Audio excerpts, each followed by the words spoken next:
Guys, ini adalah backtag NFC. Okay. Backtag NFC sesuai untuk digunakan nak letak pada backtag ataupun pada bag. Custom design. Alright. Ini Air Force punya GGK Air Force dan Para. Setakat ni yang saya buat lah. Boleh custom depan dengan belakang. So depan kita tak payah berubah nama lah, sebab bila kita tap pada handphone yang ada NFC tu, dia akan keluarlah nama kita. Right, ini just saja-sajalah, kita nak letak pun boleh, tak nak letak pun tak apa.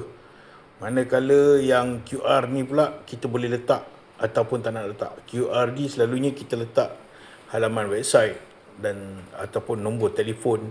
Maknanya bila scan tu, dia terus dapat nombor telefon. Lagi mudah lah. Okay. Ini kita customkan design untuk semua. Saya customkan yang ini semua untuk mengikut tema core masing-masing dan perkhidmatan. Alright. Dan setiap pembelian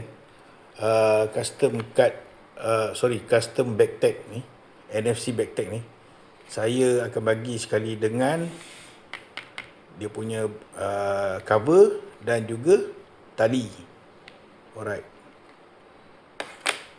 Mudah je. Harga RM15 siap custom. Apa-apa Roger. Beres.